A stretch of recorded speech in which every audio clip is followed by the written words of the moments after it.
You're listening to the Lore and Legend Christmas Specials. This tale is called A Taste of Honey, or Reynard Ruins Christmas.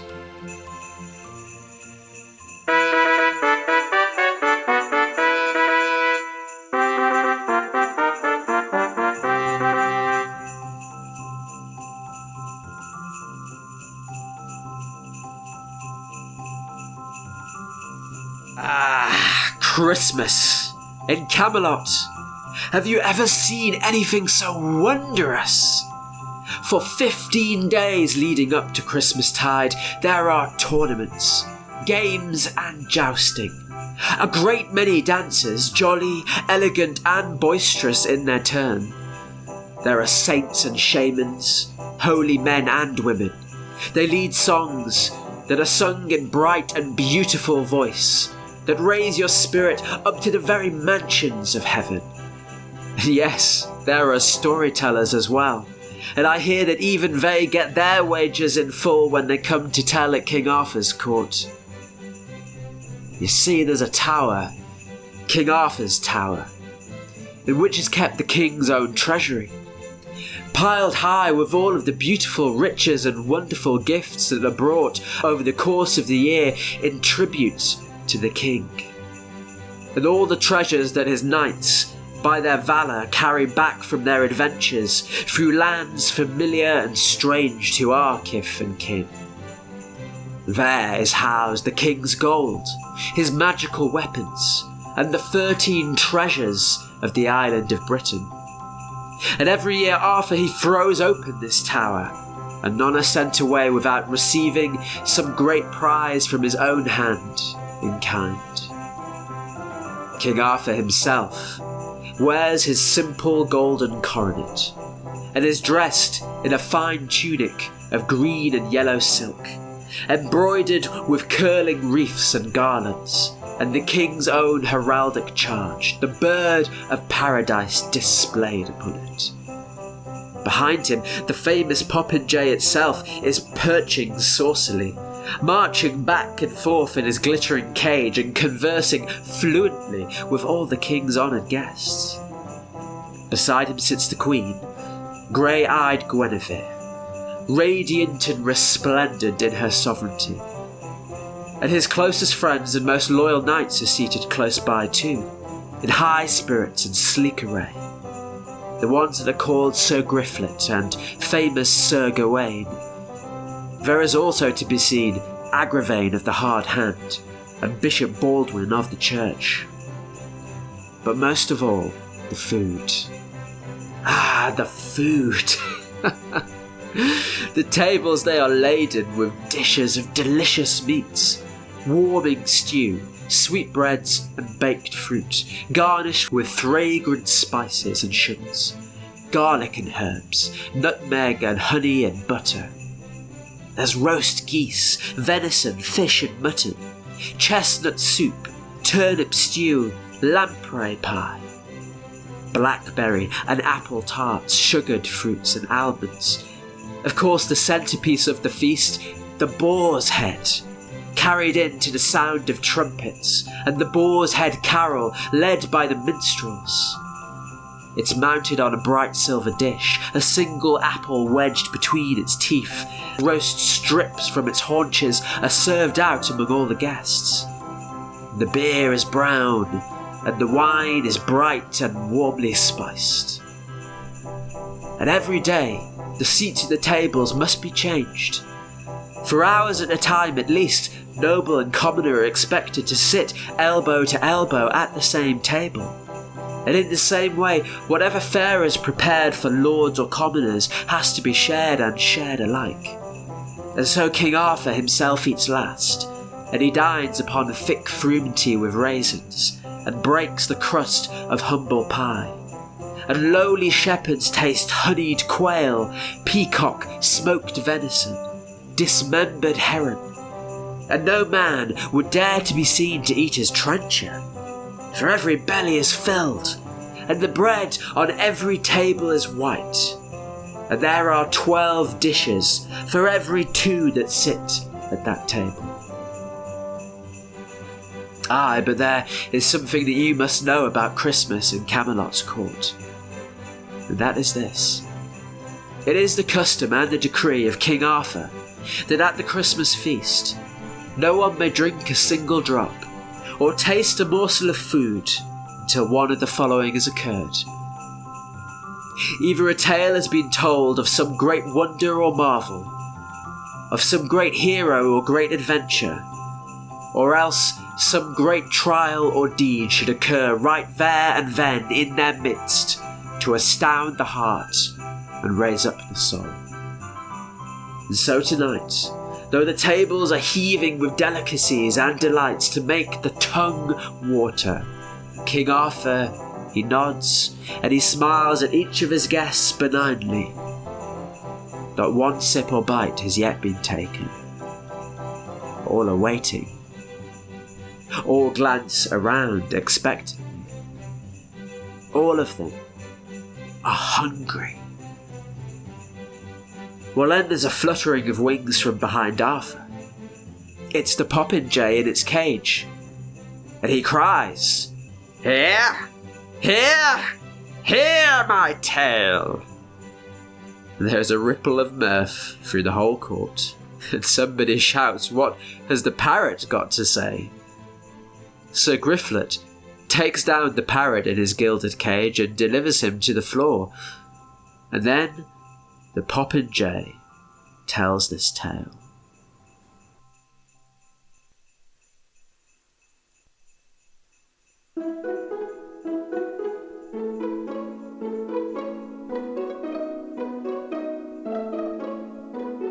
You must know that once upon a time, Reynard the Fox asked his friend Bruin the Bear if he could come and stay with him at his home for the winter. Bruin reluctantly accepted. "But you must help me to bring in the honey from the beehives in the winter woods," he said. "My family will be staying with us this Christmas Eve, and we must have a jug full of sweet honey for each of us." And Reynard agreed, and he was as good as his words, after a fashion.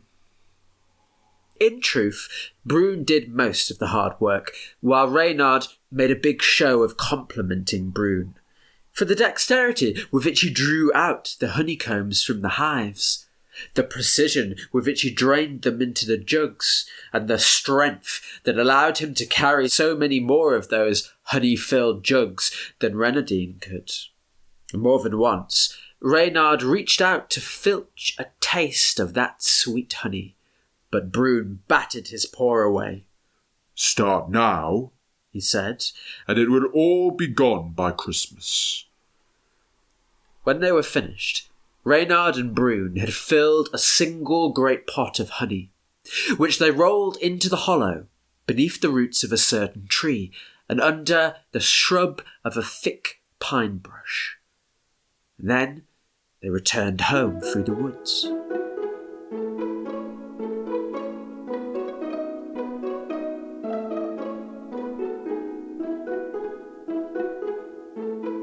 But here's the thing, Reynard's mind kept returning to the sweet smell and the glistening stickiness of the honey, and he lay in bed all night licking his lips with his long pink tongue.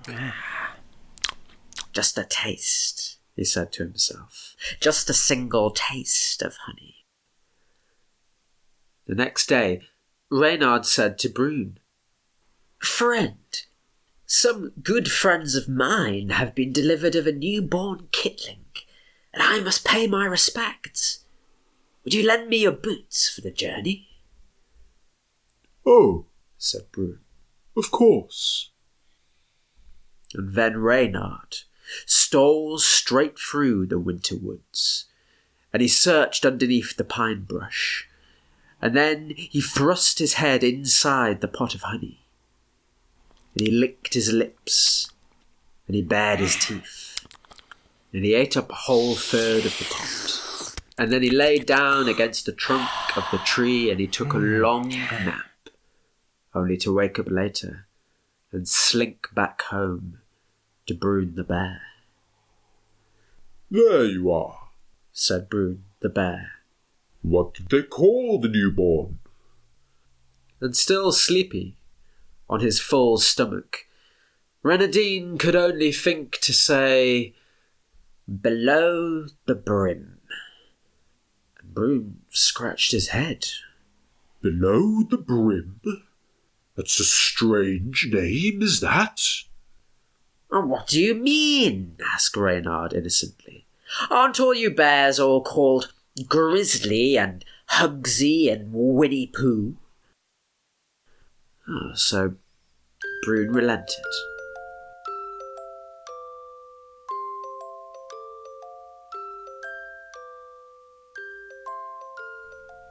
It wasn't long after that Reynard was thinking once again about the pot of honey. "Just another taste," he said to himself. "Just a little taste of the honey." And so he told Broom that his friends had been delivered of another child, and he left the house. When he returned, Broom greeted him and asked what had they named the newborn this time. Reynard yawned idly and he said, "Oh, he is called Halfway Mark." Halfway Mark? Broom cried. What strange names you foxes give to one another. I don't dare ask after your brothers' names. "What do you mean?" Reynard protested. "Aren't all you bears all called Fozzie and Yogi and Paddington?" And so Broom relented once again. Of course, Reynard couldn't leave that pot of honey well alone. "Just one last taste," he said to himself. "Just a small taste of honey, one final time." And soon he was asking to borrow Broom's boots to go and see a third newborn kitling. And Broom was half mad with puzzlement by now. But what did he know of the way of foxes? And when he questioned Reynard on his return, he said that the cub was called Down to the Dregs. Down to the... Are you sure that is his name, Reynard? "What?" said Reynard indignantly. "Are you bears not all called things like Bungle and Bobo and Baloo?" And Broom shrugged and muttered to himself, Well, what do I know about the ways of foxes?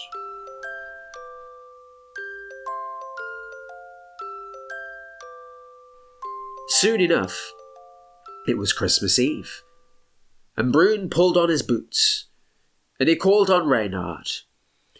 Everyone will be here soon, Broom said. Let's fetch the pot of honey and make ready for our guests. Of course, when Broom rolled the honey pot out from under the pine thicket, he thought it seemed strangely light under the paw, and when he looked inside, he saw only a few long sticky threads of honey were left in the pot at all, and Broom turned at once upon Reynard. Below the brim, halfway mark, down to the dregs, you greasy-tailed rascal! I knew it all along! You have been eating my honey! "It can't be so! It isn't so! And it never shall be so!" Reynard cried. "How could it be that I would steal our honey? I haven't left your side except to go and be godparent to my friend's newborn babes." Of course, Broom, he didn't believe him, and he fumed in angry silence as he rolled the empty pot all the way home. Reynard, of course, did not stop talking the whole way, protesting his innocence to the top of the snow-capped trees. And when they got home, Broom was exhausted. From the walk, from rolling the pot, and from Reynard's incessant mithering. What do I know about the ways of foxes? He muttered as he threw logs onto the fire for warmth, and fell down into his great armchair. I know about your ways, Reynard. I hope that you are looking forward to when my family arrives and explaining to them why they have no honey to eat this eve.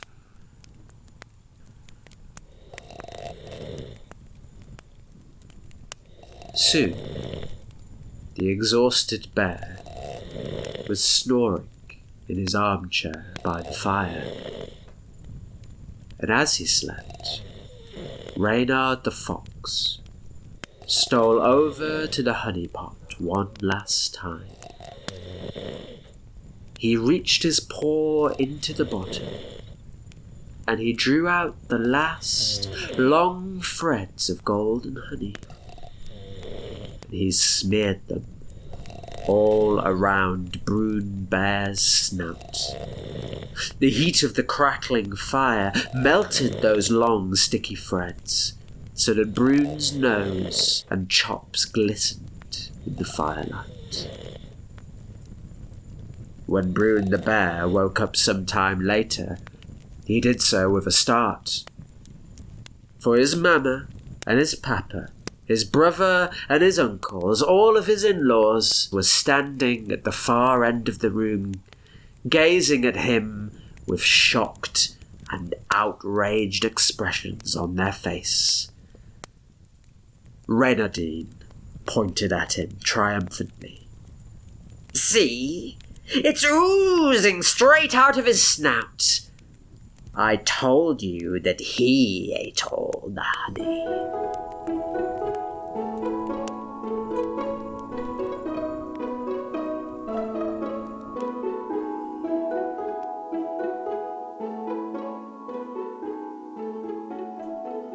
When the parrot's tale is done, all laugh and feel more merry. And the king smiles, and he laughs, and he claps graciously. But still he makes no move to taste the delicacies that weigh down the table. Such as this tale was mere merrymaking, not wonder-telling. No great deed or miracles in that place were unfolding. The next to rise is one who cuts a dashing figure, with his golden beard, his cloak of deepest green, his tunic of blue and red roses. Into the crescent of the hall he steps, and he is the Welsh hero, Taliesin, the king's storyteller, and the legendary Prince of Bards.